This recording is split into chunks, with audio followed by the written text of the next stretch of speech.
Gayatri college Sanchore के online class में आप सभी का स्वागत है। प्रिय विद्यार्थियों, नमस्कार। बीए तृतीय वर्ष राजनीति विज्ञान विषय के अंतर्गत हमारे पेपर अंतर्राष्ट्रीय संबंध के टॉपिक अंतर्राष्ट्रीय राजनीति के अध्ययन के उपागम का आज हम डिस्कशन करेंगे, समझने का प्रयास करेंगे। देखिए, आप सभी ने अपने प्रारंभिक थ्योरी के टॉपिक है अंतर्राष्ट्रीय राजनीति के अध्ययन के उपागम, यानी हमारी जो अंतर्राष्ट्रीय राजनीति, इस अंतर्राष्ट्रीय राजनीति का अध्ययन किस उपागम के तहत किया जा सकता है। बहुत सारे उपागम हैं। आप शुरुआती तौर पर देखेंगे कि जो हमारी अंतर्राष्ट्रीय राजनीति के प्रारंभिक तौर पर सबसे जो प्राचीन है, आप देखेंगे ऐतिहासिक दृष्टिकोण या संस्थावादी दृष्टिकोण, उसके बाद उपागम जो है आदर्शवादी उपागम, उसके बाद हमें देखेंगे यथार्थवादी दृष्टिकोण, नव यथार्थवाद। खूब सारे उपागम हैं, लेकिन हम केवल हमारे सिलेबस के अकॉर्डिंग जो है उन्हीं का अध्ययन करेंगे।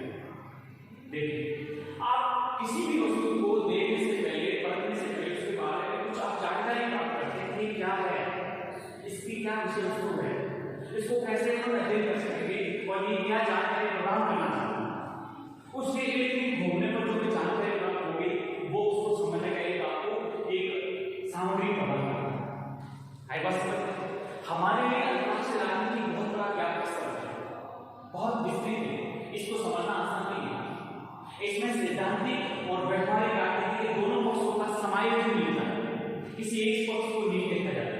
इसलिए अंतर्राष्ट्रीय राजनीति के अलग अलग क्षेत्रों में जो भी घटित हो चुका है, घटित होने वाला है या वर्तमान चल रहा है, तो उसको समझने से पहले हमें उसके अलग अलग दृष्टिकोण को देखना होगा कि ये किस दृष्टिकोण के अंतर्गत है और किस दृष्टिकोण से समझ सकते हैं। ये बात को समझ करना हमारे लिए अति आवश्यक है।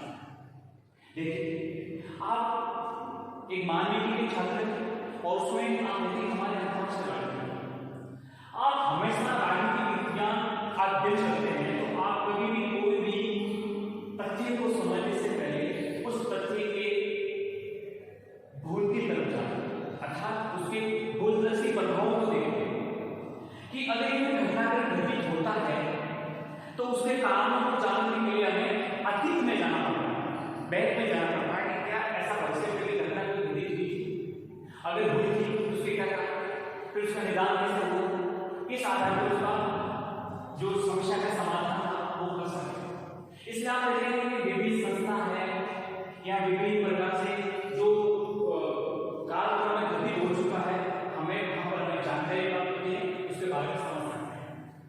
तो आज हम जिस बात अध्ययन करने जा रहे हैं वो है हमारे अंतर्राष्ट्रीय राजनीति का आदर्शवादी उपागम। नाम से स्पष्ट होता है, आदर्श नैतिकता की बात होती है।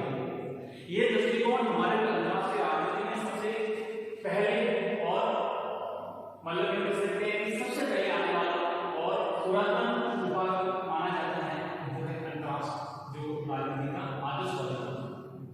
ठीक है, ये कहते हैं कि विश्व की जो भी घटनाएं घटित होती हैं उन घटनाओं का जो अध्ययन किया जाता है वो हमें अध्ययन बिना किसी हिंसक गतिविधि, बिना युद्ध किए हुए, शांतिपूर्ण सद्भाव बने हुए सद जीवन की प्राप्ति करने के लिए शांतिपूर्ण उसका हल ढूंढना चाहिए, उसका समाधान करना चाहिए। ये उपागम बिल्कुल यथार्थ उपागम का बिल्कुल विपरीत है, उलट है।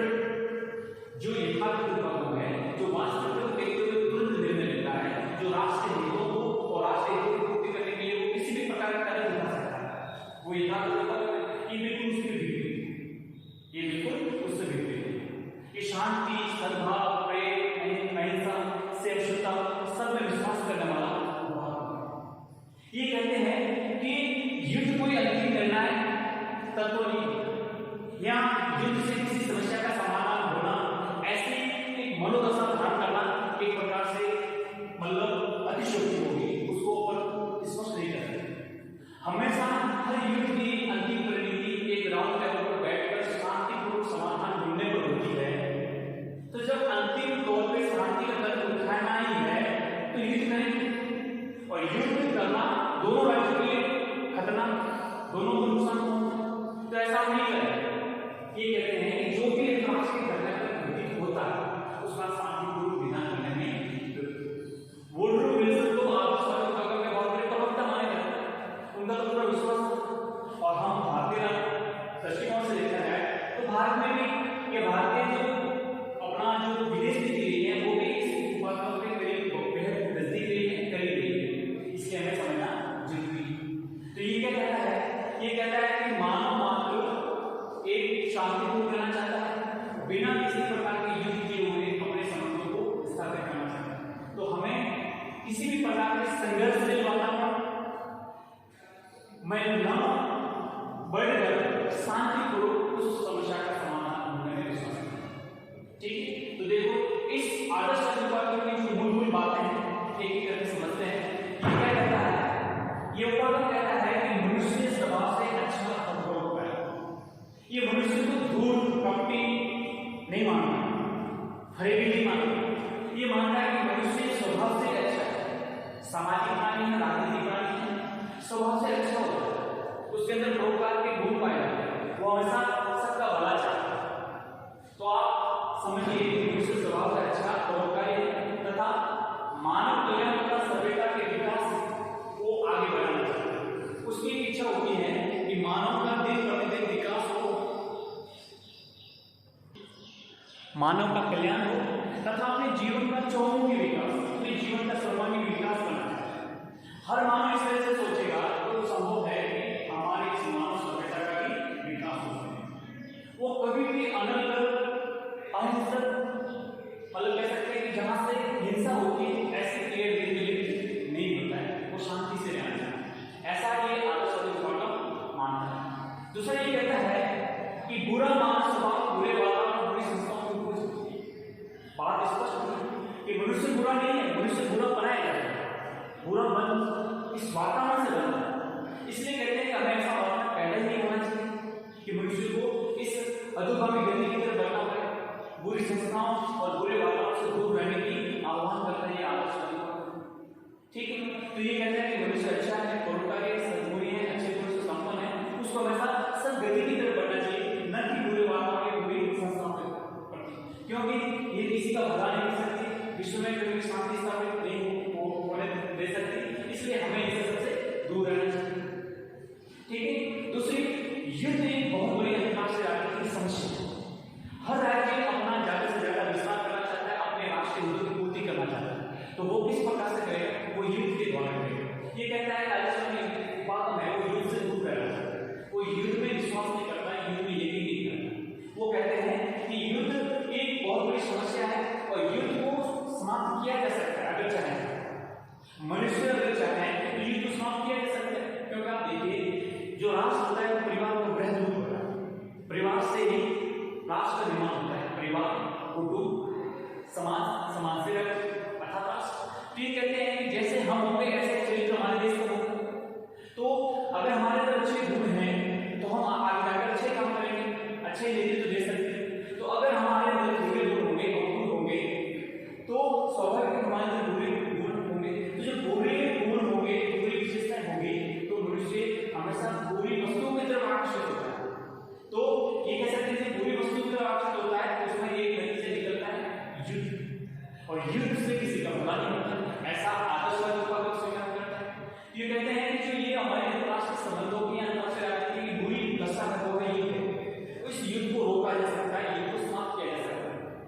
ठीक है, और किया जा सकता है आदर्शवादी बात है, लेकिन ये कहता है कि नहीं करना भी चाहिए, करना भी जरूरी है।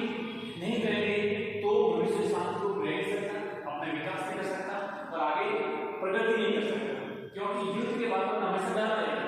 इससे बचने के लिए वो हमेशा युद्ध की समाप्ति की ओर अपना विश्वास प्रकट करते हैं।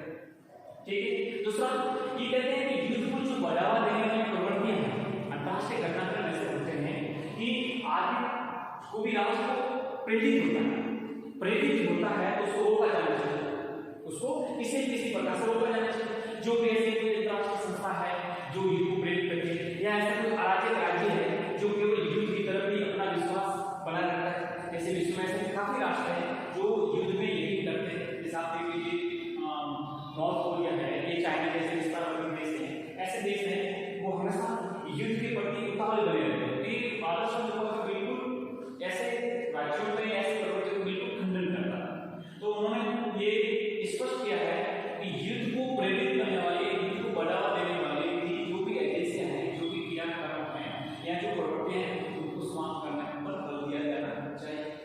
तो सर ये तब संभव है जब हर एक राज्य, हर एक राष्ट्र अंतर्राष्ट्रीय संस्था और अंतर्राष्ट्रीय कानूनों में विश्वास करे। जिस प्रकार से किसी एक देश की शासन व्यवस्था को चलाने के लिए कानून का निर्माण किया जाता है, उसी प्रकार से हर विश्व के जो अलग अलग देश हैं, हर राज्य में अपनी संप्रभुता का पालन करते हुए, सबका सम्मान करते हुए, सबका विकास हो, इस भावना से प्रेरित होकर जो अंतर्राष्ट्रीय कानून बनाए जाते हैं, उस अंतर्राष्ट्रीय कानून का पालन करने का दायित्व भी राज्यों का होता है। इसलिए अंतर्राष्ट्रीय कानून किसी भी प्रकार में सभी राज्यों को उसका बिल्कुल ईमानदारी पूर्वक कानून का पालन करना चाहिए। साथ ही जो अंतर्राष्ट्रीय संस्था है, आप देखिए इसमें खूब सारे क्षेत्रीय संगठन है, रीजनल कोऑपरेशन है, या फिर कह सकते हैं द्विपक्षीय कोऑपरेशन है, संयुक्त राष्ट्र संघ है, इसकी विभिन्न खूब सारी एजेंसी हैं जो विश्व में मानव कल्याण, शांति, स्वास्थ्य, शिक्षा, जलवायु जैसी भी चुनौतियां आती हैं, सब चुनौतियों को लड़ने के लिए काम करते हैं। तो हमारा उसमें यकीन होना चाहिए, उसकी दी हुई दिशा निर्देश, उसके बताए हुए नियमों, उसके कानूनों के तहत हमें विश्वास करें और हम उसको आगे प्रगति की राह पर चलने की बात करें। अब इनमें से विश्वास होगा तो विश्व में शांति बनी रह सकती है और हर राष्ट्र अपना विकास कर सकता है। ऐसा ये आदर्शवादी विभाग यकीन करता है, विश्वास करता है कि बिल्कुल युद्ध, हिंसा, उपद्रव, अशांति इनके सब खिलाफ आदर्शवादी उपागम। तो इस आदर्शवादी उपागम के जो चिंतक है या विश्वास करने वाले जो लोग हैं, उनमें सबसे पहले आता है बर्टन रशिया आते हैं। हमारे महात्मा गांधी का भी विश्वास इसमें है। वुडरो विल्सन से बिल्कुल से पकड़ मारे जाते हैं। Huxley, William Lang, Richard Darwin, Margaret Mead, ऐसे कुछ सारे विचारक हुए जिन्होंने अपने अंतर्राष्ट्रीय राजनीति के संबंध में जो विचार दिए, तो इस आदर्शवादी उपागम पर अपना यकीन किया, विश्वास किया